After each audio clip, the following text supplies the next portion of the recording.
More than spiritual things, it's about you, your body, your cellular structure, and your health. Inside each of you is something that you have named and you call innate. Others have called it the smart body. And it's been used by healers for a very long time. But dear ones, this is going to involve self-healing. And I want to present this briefly, but succinctly, so you'll understand the logic of these things.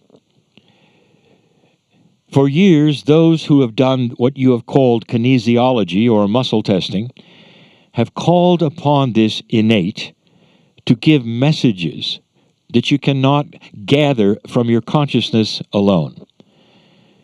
Internally, your body is responsible for so many things, for its chemistry, for its health, for fighting disease, and all of these things seem to be hidden from you. You cannot even tell if a disease has attacked you until it hurts. That's not necessarily very enlightened, is it? And yet this is the way, at the moment, the human body works. But innate knows it at the second that the bacteria might affect you. You don't have to wait for it to hurt. It knows already. There are so many things that you don't know.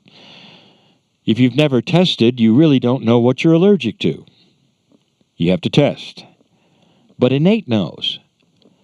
And so here's the premise. Kinesiology works, and it's been proven over and over that you can interrogate the innate. So right away, the premise is this: innate is real. Not only that, it gives you messages. This may tell you something very important. Your body is listening and wants to help. Innate actually knows that your consciousness is at the moment in time disconnected. And so it is there all the time. And kinesiologists know it. Those who interview the body with other processes know it. Healers have known this forever and have tried to interrogate innate in each of you who wants to find out what is wrong, how to work with it, all of these things. It's real. Now stop this for a moment and, what my partner likes to say, turn the page. One of the most ancient healing techniques is called homeopathy. And the homeopathy is also something been proven for hundreds of years to work. Now this involves the innate as well, for it is a signal or an instruction with tinctures taken under the tongue to innate to heal. A homeopathist is one who then prepares the tinctures for the instructions of the body. Now, if you haven't heard of this before, the tinctures are so small, there could possibly, no possible way, there could be a body reaction. And yet they work. And so you have innate listening at some degree for what you are putting into the tincture and giving instructions for healing. It works. The next thing I want to say is to extend the logic to the next phase. And the next phase is this. Recently, in the last 15 years, consciousness has been proven to be energy.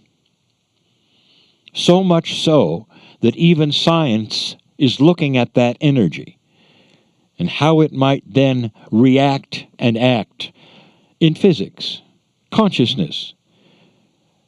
Therefore, why not have something which we will call conscious homeopathy, where you could instruct your body to the same degree that a tincture of homeopathy would? The problem with this, dear ones, is it comes from inside you. And you cannot then disengage when you give your body instructions. There's emotion around it. A tincture has no emotion. It is a flat instruction to do something. And the body does it. So the missing piece for consciousness and healing is that you have to start understanding the process that you need with your own body to start instructing it.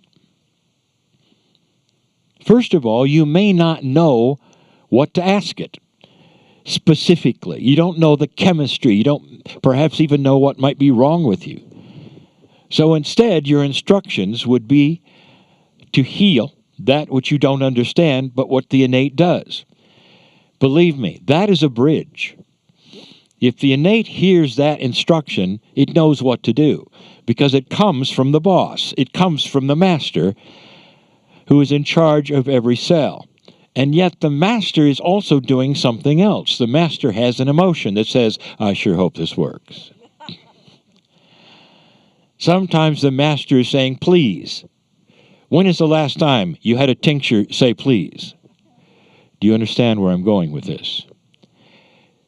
And so the process and the exercise, if you want to have it, is an instruction that is in order, without emotion, without wishing, without hoping, but a matter of fact, it is done. You're doing it because it works.